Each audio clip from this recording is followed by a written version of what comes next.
What is up, guys? Speed here, and today we're going to be talking about 5 sleeper picks of solo queue, 5 heroes that I think are underrated that you should be using in your solo queue games in order to win MMR, because these heroes are underplayed but pretty strong. Now, as a quick side note, I just want to mention that in my last video of the same nature, I mentioned that I thought Alchemist was one of the most underused heroes in solo queue, as it was being very rarely picked. And now I'm sure you all feel that Alchemist is one of the most broken heroes in Dota. It was very clear that it was in TI, as it was getting first phase banned in almost every single game. So I think I have a little bit of validity when I make these points, right? I'm not saying I know for sure. I'm sure other heroes in the video they're just still trash. But I'm going to give you my take on heroes that I noticed in pubs that I think are particularly strong, and then you should give a shot as well. This pro guide you're about to see is one of hundreds, just like it, over at gameleap.com. Gameleap is your #1 stop to become a specialist in your desired role fast. Check us out today with the discount link in the description below to unlock your hidden potential, but for now, let's hop into the video. Now, the first hero on this list is Broodmother. This has been a hero that I'm ecstatic to talk about, and that I've been experimenting with quite a bit in solo queue. It feels crazy strong to me. Crazy strong. And let's break it down. So first off, Broodmother is currently in a spot where I think it doesn't lose a lot of lanes. I've been talking about it with a friend of mine, and it just doesn't really lose lanes. A lot of heroes can do totally fine against Brood. By all means, like, most heroes do fine if you're just melee. However, I think Brood is in a similar spot when teams were first phasing it, and even though it would get counterpicked by a Tiny or a Monkey King, it would still get farm, get a BKB, a Diffusal Blade, and its attack speed talent. Now, you don't get the attack speed talent. However, you build around your spawned spiderlings, right? These things are absolutely insane, and the talents that you get are beyond good. Beyond good. Let's talk about it. So first off, at level 10, you get 125 spawn spiderlings damage talent, which allows you to one-shot range creeps. At 15, you get 20% cooldown reduction, meaning you can spawn more spiders. At level 20, you get 30 spiders attack damage, which allows you to literally one-shot heroes, right? If they're a low armor core or a support, you just one-shot them with the spiders. I'm not kidding. And then at level 25, you get 450 spiders health, which allows you to not have your spiders one-shot even by counters. So if you are interested in playing Brood, I recommend you check out Chris Luck's replay of him in the International and go through the infamous games. He absolutely dominated and made this hero look like a farming beast, because that's what it is. He was getting first phase ban against Infamous because you can AFK farm. And if you want to know how to win solo queue, similar to Alchemist, hit some creeps as a scaling hero, and Broodmother is incredible at that. Next up on the list is Razor. So, is Razor a good hero right now? It got picked at TI. Na'Vi in particular was a team that had comfort on it and was selecting it, especially for Magical. So I think there's some merit there, right? Pro teams are not disregarding this hero. And I personally feel like Razor just makes a lot of sense in a solo queue environment. Is a hero that still has flash farming capabilities, right? Your ultimate is great. Your Q is an AoE nuke. Your E is an AoE nuke. So you have 2 AoE nukes and a spell that is an 80-second cooldown for only 100 mana that allows you to farm camps crazy fast. On top of that, you win lanes, right? So I highly recommend you put this hero mid. You put 2 points into your static link. You win your lane by just casting it on the enemy and getting denies. Then you jungle. And look at your talents. It's still one of the best talent trees in the game. You can have 15 agility or 225 health at 10, which is beyond good. 15 agility helps you farm even faster. Then you can get 7 static link damage steal, making you scale harder in terms of right-click damage, 10 armor at 20, and then 100 attack speed at 25. You scale as a right-clicker, but you dominate lane and you flash farm. That sounds like a really good formula, similar to an Alchemist or a Brood. And don't forget that this hero has options. You have options. And that's what's beautiful with Razor. In fact, I consider putting Leshrac on this list for the same reason, except I think maybe people do know about Leshrac? I don't know. If you don't play Leshrac, play Leshrac. That hero is fantastic. But both of these heroes, now that I guess I'll talk about it, they have the ability to do whatever they want. Right, Razor can AFK farm, but he also ganks extremely effectively due to the fact that your Q slows, you steal damage, and then you have no problem taking towers with the damage that you've stolen, especially if you decide to max the static link. And as a result, I highly recommend you try out the play where you even consider maxing out your static link. I don't think it's great, but you could try it out. Go to a side lane carry, suck their damage, and take their tower. It's pretty reliable. And similar to Leshrac, if you max your Edict and you do the same thing, you get a free tower, you get your farm, you get a kill, and all's dandy. Next up on the list is Sniper. I think this hero is extremely underrated in general. Seeker picked it for Nisha, and there was a really nice rampage. Oh wait, no, it was the Stolen Rampage clip.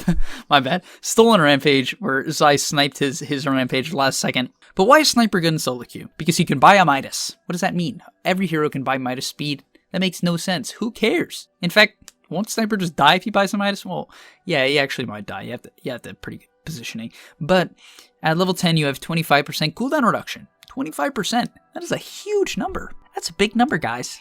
That's a big, big number. And as a result, you can play Sniper similar to Razor, where you push out the lane and take jungle stacks. So what I highly recommend if you're going to play either of these heroes is that you stack the camps and farm. And for Sniper, Shrapnel has gotten buffed and buffed and buffed.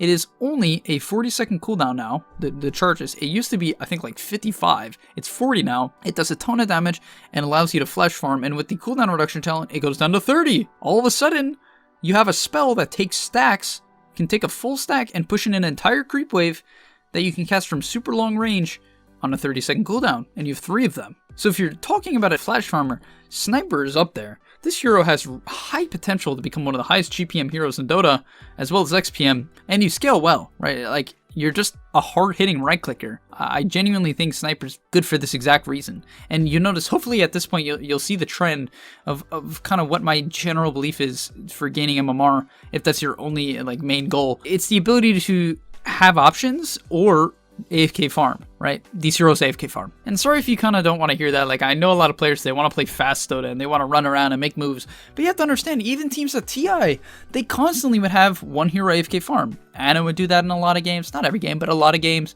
They had Nisha do that. Hector, my boy Hector, absolute god at that. I mean, he put up a show doing that.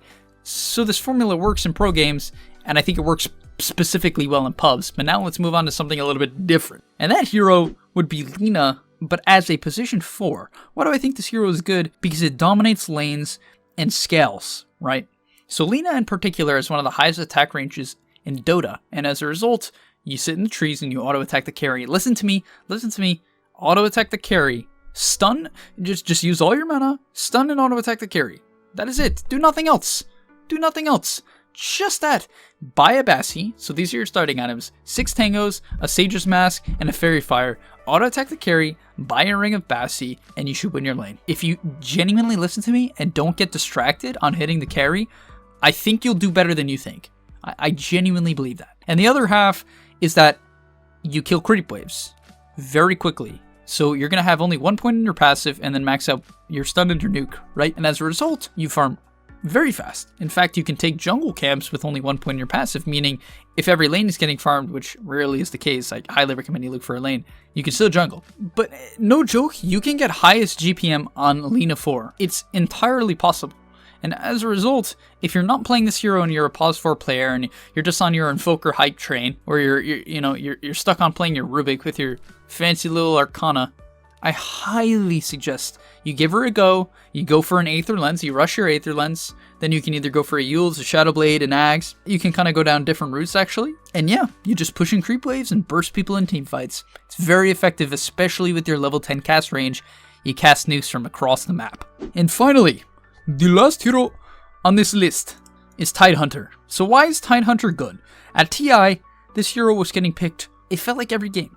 Like, towards the end, by VP and Liquid, it felt like every single game Tidehunter was being picked. Why Tidehunter? And now that I've been playing against him at pubs, I think I genuinely understand. You do very well in lanes, and let's think about it. Why do you do well in lanes? Because you have 2 main options. You can go for Anchor Smash level 1, and you can dominate melee heroes, or you can go Gush and do well against a lot of your quote-unquote counters. A hero like Monkey King gets absolutely run over by Gush, because Gush is broken. This spell is broken. It reduces armor by 4 at level 1, which is close to half a medallion. It's a 40% slow, which is one of the highest slows at level 1 in the game, and does 110 damage. What other spell does this much, it has this much utility? It doesn't exist. So if you go Stout Shield and you're like, what? Stout Shield? But I have Kraken Shell. No. Go Stout Shield on Tidehunter, get 6 Tangos, 3 mangoes, cast Gush, and trade with your support on any one character, and they will melt. They literally melt. And then, once again, your other half is, if you feel like you're against, a Terrorblade, a PA, anything of that sort, you can just go for Anchor Smash and Kraken Shell and zone them completely out of lane. In fact, the Gush is totally fine against them as well. I think that build is absolutely fantastic against most matchups, but this I really like. And then the other half is you have great item build choices. You can go for a Vlad's and a Pipe and a Solar Crest and go a utility, or you can go for this like right clicker build where you go Vlad's into Deso, into BKB, into Daedalus, and with your talents, which is 100 Gush damage, into 40% XP gain, into -5 Gush armor, into 250 damage, you become a legitimate right clicker. Hopefully you've seen clips of Tidehunter in the late game, because he can one-shot people with his E, considering he gets the damage and the lifesteal from your items. And this is why I love Tide. He's a scaling team fighter. Right? Sometimes for heroes like Enigma, for instance, it can kind of feel hard to play them or even difficult to use their spells. But Tidehunter is no problem. If you can't cast Ravish and hit more than one hero with it, man, you got to do some real soul searching, because I mean, you can't even get stunned. Like, the problem also against Tide is you can't even go on him. You just can't. You go on him, and then all of a sudden you have 5 heroes stunned, and all of a sudden you're getting vacuumed into an ice wall. No, this didn't happen to me. Maybe it did. No, I'm kidding. But in general, I really suggest this hero for offlaners right now. I think it's super good, scales well, teamfights well, and will win you MMR. Thanks for watching. If you enjoyed, please do like and subscribe to help the channel grow, as I've been trying to post daily for you guys. I've been enjoying it, and hopefully you're learning a lot. That's my main goal here, and I hope so.